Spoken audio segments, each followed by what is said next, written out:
നിങ്ങളുടെ favourite shows ഇനി ഒരിക്കലും മിസ്സാവില്ല. ഇപ്പോൾ C5 കാണും നിങ്ങളുടെ ഫേവറേറ്റ് ഷോസ് തികച്ചും സൗജന്യമായി. എന്ത് ചെയ്തിട്ടായാലും അർച്ചന മല കയറിയ പൂജ ചെയ്യുന്ന ഞാൻ തടഞ്ഞിരിക്കും. നിന്റെ വെല്ലുവിളി ഞാൻ ഏറ്റെടുക്കുന്നു. സച്ചേട്ടനും അർച്ചനയും ആ മല കയറി പൂജ ചെയ്തിരിക്കും. മൂർത്തി എവിടെയാ? ഞാനിവിടെ ഒരാവശ്യത്തിന് വന്നതാ. ഒരാളെ കാണാനുണ്ട്. എനിക്ക് വളരെ അത്യാവശ്യമുള്ളൊരു കാര്യം പറയാനുണ്ട്. പറയും.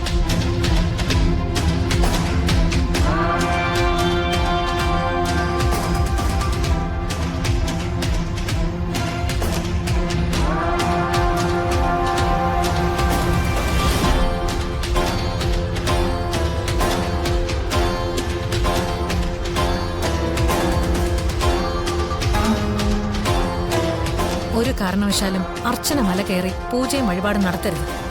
മലമുകളിലുള്ള ആ ക്ഷേത്രത്തെക്കുറിച്ച് ഞാനും കേട്ടിട്ടുണ്ട്. സ്ത്രീകൾക്ക് ആ മല കയറുന്നത് വളരെ പ്രയാസമാണ്. നമ്മൾ ഒന്നും ചെയ്തില്ലെങ്കിൽ തന്നെ അവർക്ക് ആ മല കയറി പൂജ നടത്തി പോരാൻ പറ്റുമെന്ന് എനിക്ക് തോന്നുന്നില്ല. മണ്ടത്തരം പറയാതെ മൂർത്തി. വല്ലാത്തൊരു ഭാഗ്യമുള്ള ജാതകം അവളുടേത്. ഏത് പ്രതിസന്ധിയിലും അവളെ പിടിച്ചു കയറ്റാൻ ആരെങ്കിലും വരും. തോൽവിയുടെ ഏറ്റവും അവസാന നിമിഷം ജയിക്കാനുള്ളൊരു കച്ചിത്തുരുമ്പ് അവൾക്ക് കിട്ടും. അതിൽ പിടിച്ച് അവൾ കയറുകയും ചെയ്യും. അതിവിടെ ഉണ്ടാവാൻ പാടില്ല. എന്റെ കയ്യിലൊരു ടീമുണ്ട്. ഒരു തമിഴൻ. ഒരു കേസിൽ പ്രതിയായി ജയിലിൽ നിന്ന് ഇപ്പോൾ ജാമ്യത്തിൽ ഇറങ്ങിയതേ ഉള്ളൂ. രത്നവേൽ പാണ്ഡ്യൻ.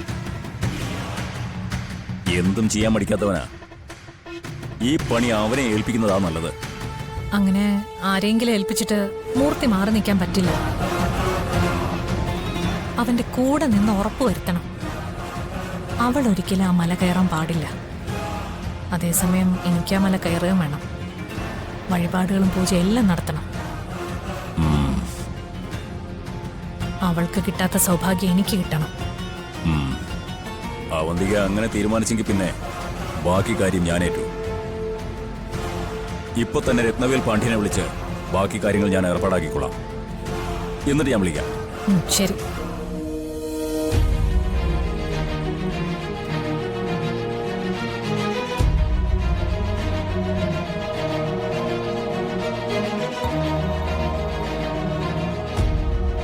ഹലോ പാണ്ഡ്യൻ, ഇത് ഞാനാ, മൂർത്തി.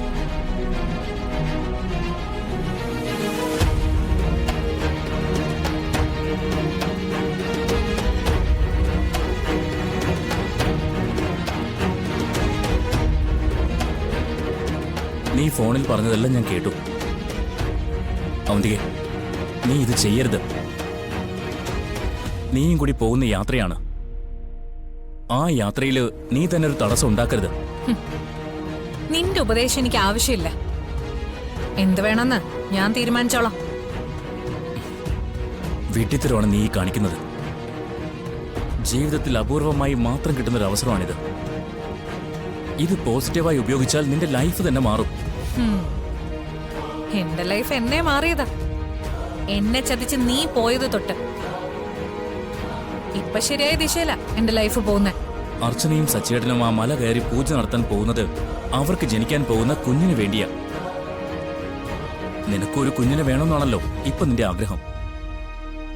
ആത്മാർത്ഥമായി ആ മല കയറി വഴിപാടുകൾ കഴിച്ചാൽ, അവിടുത്തെ പൂജകളിൽ പങ്കെടുത്താൽ നിനക്കൊരു കുഞ്ഞുണ്ടാവും. നന്ദേട്ടനും നിനക്കും തമ്മിൽ സന്തോഷത്തോടുകൂടി ജീവിക്കാനുള്ള ഭാഗ്യം ദൈവം നിങ്ങൾക്ക് തരും. അതിന് കിട്ടി ഈ അവസരത്തെ നീ പുറങ്കാല് കൊണ്ട് ചവിട്ടി എറിയരുത്. അങ്ങനെ എല്ലായിടത്തും അവള് മാത്രം ജയിക്കുന്നത് ശരിയല്ലല്ലോ. ഇടയ്ക്കെപ്പോഴെങ്കിലും എനിക്കൊന്ന് ജയിക്കണ്ടേ?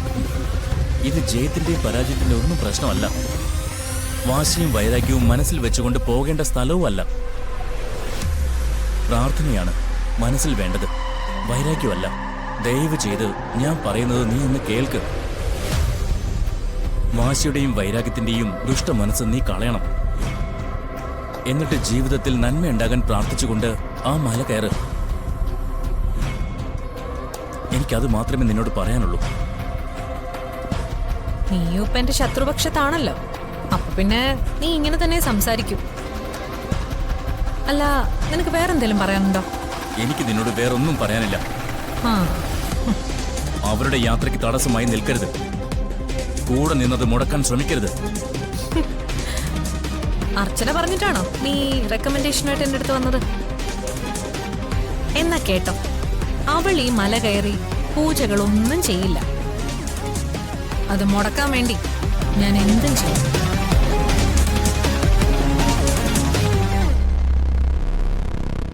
ഞാൻ അവളുടെ കൂടെ പോവാൻ തീരുമാനിച്ചത് തന്നെ എങ്ങനെയെങ്കിലും അത് മുടക്കാനാ. കഴിയുമെങ്കിൽ നീ എന്നെ സഹായിക്കാൻ നോക്ക്. എന്തിനും ഏതിനും നിന്റെ വാക്ക് കേട്ട് എടുത്തു ചാടിയിരുന്ന ഒരു കാലം എനിക്കുണ്ടായിരുന്നു. അത് അവസാനിപ്പിച്ചതോടുകൂടി എന്റെ തലയ്ക്ക് വെളിച്ചം കിട്ടി.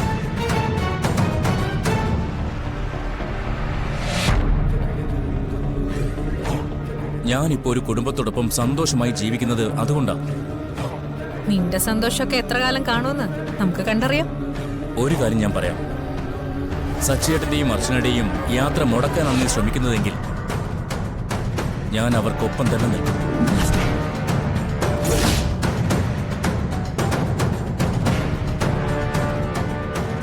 എന്ത് വില കൊടുത്തും ഞാൻ അവരെ സഹായിക്കും. ഹാ, നീ എന്നെ വെല്ലുവിളിക്കാണോ? അതിനുള്ള ധൈര്യമൊക്കെ നിനക്കുണ്ടോ? തെറ്റിത്തിരുത്തി ഒരു നല്ല ജീവിതത്തിലൂടെ മുന്നോട്ട് പോകാൻ വേണ്ടി ശ്രമിക്കാൻ ഞാൻ. ഉം. ഈ കുടുംബവും ഇവിടെ ഉള്ളവരും ഇപ്പൊ എന്റെ ജീവിതത്തിന്റെ ഭാഗമാണ്. അങ്ങനെ നോക്കുമ്പോ അവർക്കെതിരെ നീ ചെയ്യുന്ന എന്ത് പ്രവൃത്തിയും എനിക്ക് തടയേണ്ടി വരും. അങ്ങനെയാണെങ്കിൽ അവർക്ക് വേണ്ടി മരിച്ചു വീഴാനായിരിക്കും നിന്റെ വിധി. എന്നെ എതിർത്ത് അവരെ ആ മല കയറ്റാൻ പറ്റുമെന്ന് നീ ഒന്ന് ശ്രമിച്ചു നോക്ക്. എന്ത് ചെയ്തിട്ടായാലും അർച്ചന മല കയറിയ പൂജ ചെയ്യുന്ന ഞാൻ തടഞ്ഞിരിക്കും. നിന്റെ വെല്ലുവിളി ഞാൻ ഏറ്റെടുക്കുന്നു. സച്ചിയേട്ടനും അർച്ചനയും ആ മല കയറി പൂജ ചെയ്തിരിക്കും. അതിനുവേണ്ടി ഞാൻ എന്തും ചെയ്യും.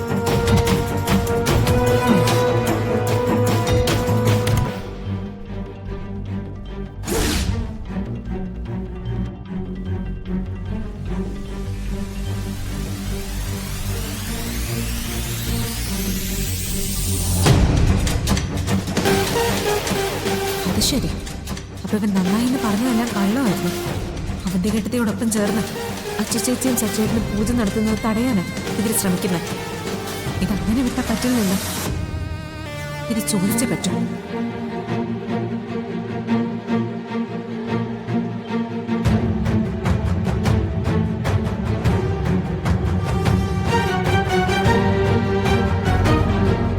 ധനുഷൻ നിന്നേ.